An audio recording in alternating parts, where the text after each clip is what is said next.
Gardener here, and today I would like to do my June backyard garden tour update. It's actually really early July. It was just Canada Day a couple days ago, but I figured I would still qualify this as June.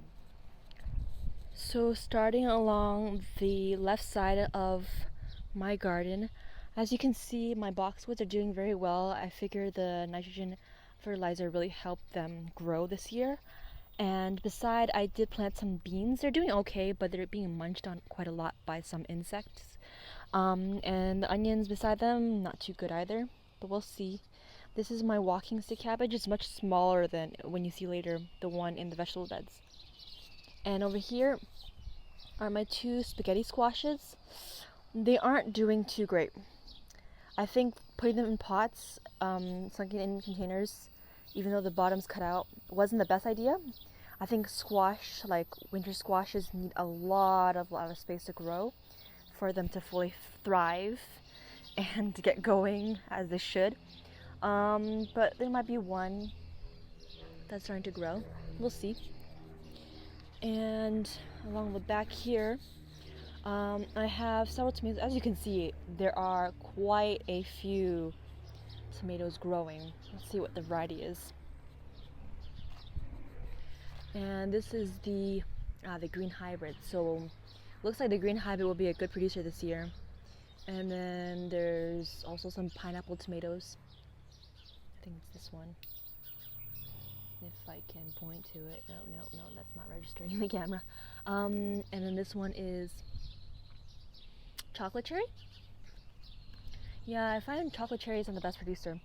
This is my zebra slash bumblebee variety, and you can see on the most mature one that it's starting to form its stripes. And then over here is my determinate medium-sized, like subarctic plenty, and it's producing, but this one is not as healthy as the other one that I have. So as you can see, the red curry squash is forming on this plant, which is awesome. So I'll definitely get one at least, which is great. And then moving along over here are my sad attempts at cucumbers in containers. There's one there, there's supposed to be two in this one, none in this one. I did restart them, so those are coming along. And I planted some basil, some insect though. Look at this, this is absolutely ridiculous. Absurd, just completely munched on it, devoured it to the very stem. And this is another cucumber that's doing all right. It's either a crystal white or an alibi. Hopefully it's an alibi. Okay, and then coming along over here are my only two Asian long beans that managed to survive the probably vole devastation. So one of my red Russian kales is looking really good now. I did spray with neem oil because I did have a bit of cabbage looper damage. So my cherries are almost ready to harvest, and these are sweet cherries, so they will become a very dark red. And apparently when cherries are ripe, they are firm. They're still soft to the touch, so I'm gonna wait a few more days. I've been waiting forever, more like years.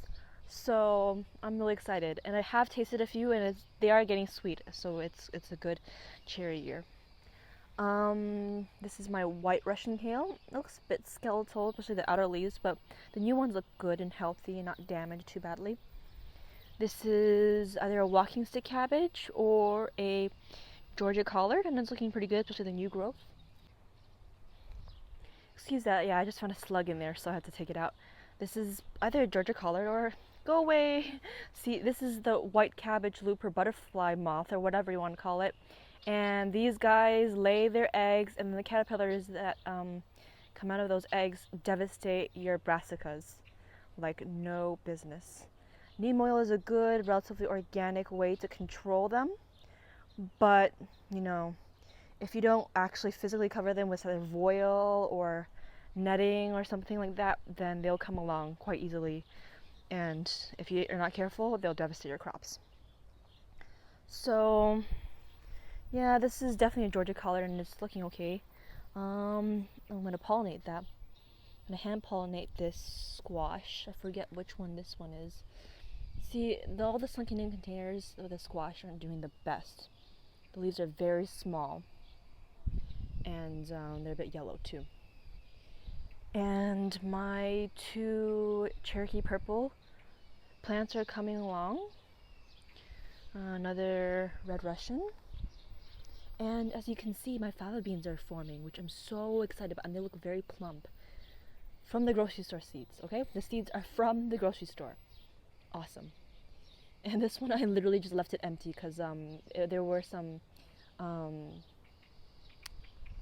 Swiss chard plants, but got chewed up to the bone by some animal. My only yellow pear, cherry tomato, it's looking okay. It could be a bit healthier. And then moving on to my nectarine trees, they are looking awesome. Ooh, but see, this one is like quite. Ooh, that looks not too good. That's probably the peach leaf curl that's infecting the fruit, which sucks. But the ones up there, a good amount of them look pretty healthy. Yeah, there's quite a lot of fruit forming. There's ones really high up. I don't know how am I going to harvest them. Yeah, some of them do look a little bit damaged from the peach leaf curl, some other fungus, unfortunately. And I have had some fruit dropping too. This one didn't produce as well, and there is also some peach leaf curl damage on the fruit itself. Hopefully it tastes okay. I'm pretty sure it wouldn't affect the taste of the fruit too much, but we'll see. More bean plants. My loofah plants aren't doing the best because they're not getting enough sun because of this freaking long grass past our fence, and I'm too lazy to mow down myself. And another more fava bean plants.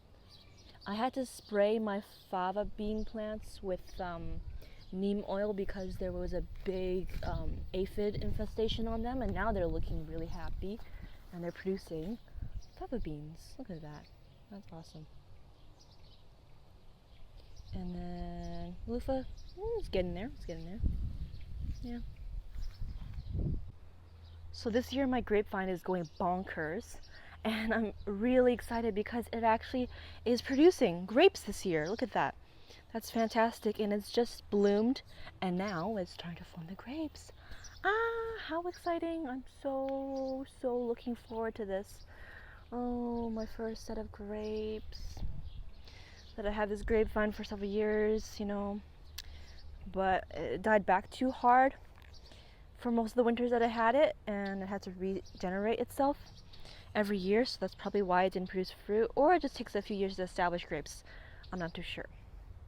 And then this is my festival squash. I don't think any of the fruits took, or got pollinated, I should say. And when I see a male and female blossom open up, I will hand pollinate just to guarantee fruit. This is a chocolate cherry that I might have mislabeled because clearly that is not a cherry tomato. That is getting to medium size, and it might grow even bigger. It might have cross-pollinated with some other one because I did plant all my tomato varieties very close to each other, because beside it it's a Brandywine, and that's a beefsteak. That'd be interesting if I made my own species or whatever. Species, variety. This is another bumblebee one, and I can see it's forming its distinctive stripes. It's really cool. This is my Kellogg's breakfast, and it's cat facing a lot. Look at this one, or it's double. It's like a double blossom. My tomatoes this year are so healthy. I'm so happy about my tomatoes. I think the compost and the coffee grounds really help them stay green, lush, and they're producing like crazy. So I'm super happy about that. And then they're Brandywine, green hybrid, which is producing a lot of tomatoes, as you can see over here, right? And over here is my indigo apple. Look at that, gorgeous color, absolutely gorgeous, so pretty. Can focus it better. And yeah, I find the indigo apple is producing amazingly well too. This is my pineapple. It's funny, this pineapple is looking much nicer this year than last year. Last year it was cat facing a lot, maybe because of uneven watering, because we did have a very dry spell in the beginning of the summer. Another brandy wine, Kellogg's Breakfast, the big one down there. That should get very big. Another indigo. Look at the color on this. Look at that. You cannot beat that color, honestly. I'm just really curious to see, and it's a great producer, by the way. Look at that. Another cluster, more clusters coming out. I'm just curious to see if it's actually, if it actually has good flavor, because there were a lot of complaints saying that, oh, it's great and colorful and all that, but the flavor isn't too good. But most of the problem was because people weren't harvesting it at the right time. It wasn't ripe enough, so it wasn't sweet or whatever. So I'll wait until it gets really ripe, you know. This is a dark cherry, and it's producing pretty well. I think I collected this seed myself from the farmer's market or somewhere like that. And there's nice even clusters. Like, see, like it's like a nice row, nice cluster there. And the cherry tomatoes are a bit more oblong. They're elongated slightly. This is my sad little sunken container patch. I forgot which squash this was. Delicata or something like that. But see, it just doesn't do well in the sunken in containers. And that's a lesson learned, you know? I won't do that again next year. See, because gardening is trial and error. Honestly, you have to see what works and see what doesn't. And repeat what works, you know what I'm saying? So this is my white Russian kale, and then these are two walking stick cabbages, whereas this is a walking stick cabbage. And see the huge difference there. I think it's just root bound, lack of nutrients, and there was a bit of animal damage, munching on it and all that kind of stuff. This is a festival squash, and I think this got pollinated, so I think it's growing. Look at the bicolor on that. It's so cute. I love that, the way that looks. Really great. I don't know what flower this is. Is this my... No, it can't be. If this is the milkweed, I'll be super happy about that, because I thought all the milkweed got chewed up completely by the pests when I was away for 3 weeks. Some other flower, I really don't like that one. That came up from last year. I don't like this. So this is chrysanthemum greens, and I let it flower because I missed the period where it was good to eat. And I figure, chrysanthemum flowers are good for tea, so I'll just let it flower.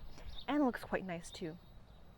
As you can see, this is a bare patch because all the rabbits or whatever, they love munching on young flowers.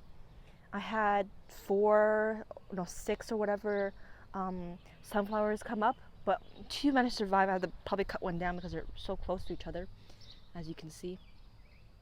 But at least one is getting up there. And then this is my hollyhock. I really should protect it because it keeps on fighting back, but I've literally seen a rabbit, like with my own eyes, chewing on it and eating it down to the root, which is irritating.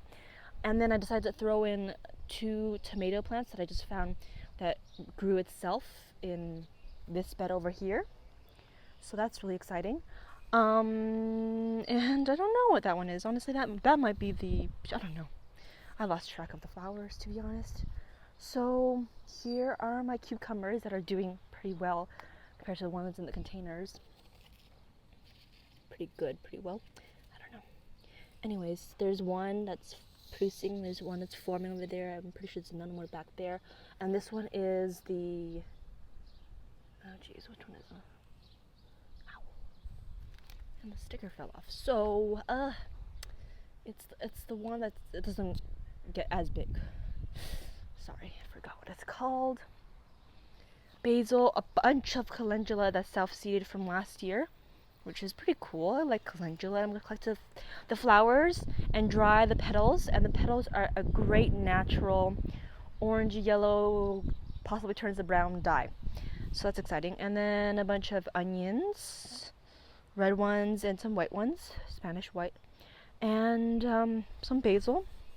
For some reason this year's basil is not doing too great. This is chicory, or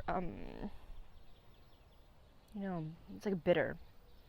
What is it called? Endive, like the bitter greens for salads and whatnot. Some purple royal burgundy beans. And this variety of cucumber is really cool. It's called the Crystal White.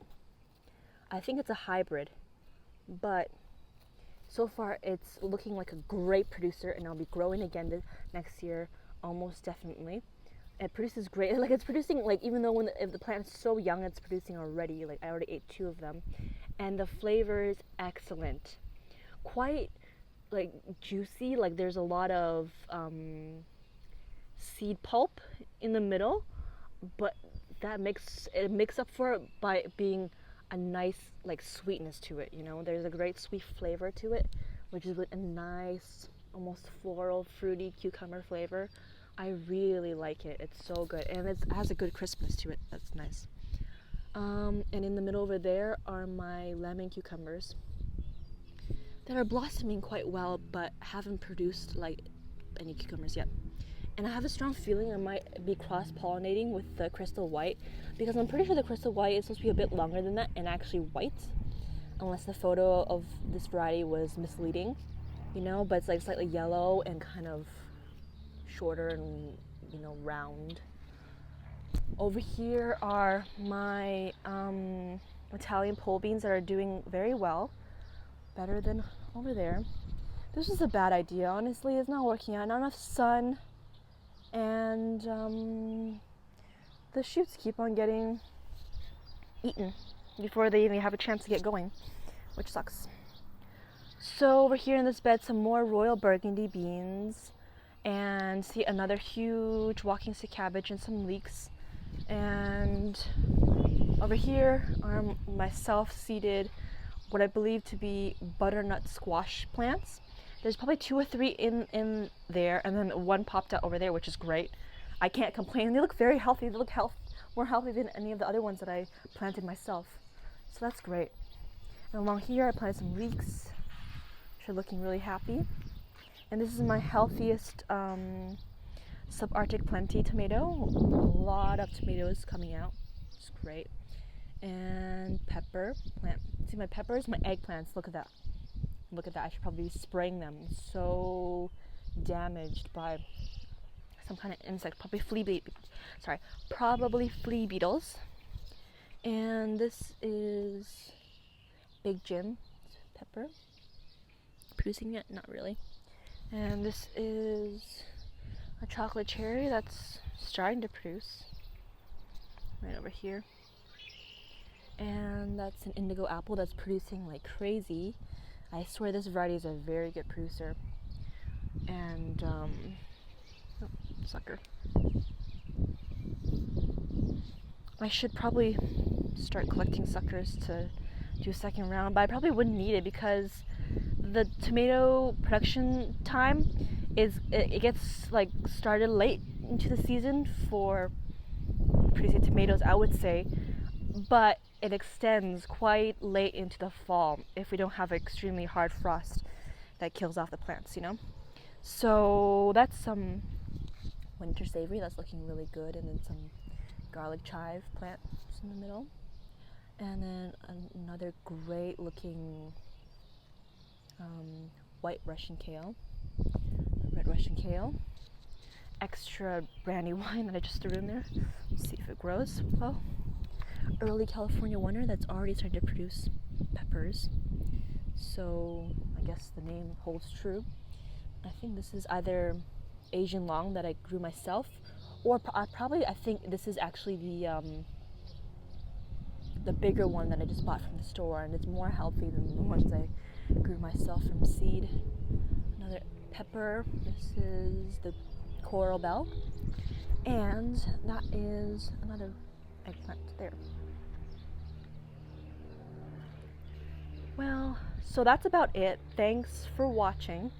I will probably do another update at the end of this month and show you how much the garden is producing. Probably by the end of this month I'll have a lot of tomatoes and zucchini and beans, so I'm super excited. So please subscribe if you like my videos, and thumbs up or like or whatever you want to call it. Thanks, bye.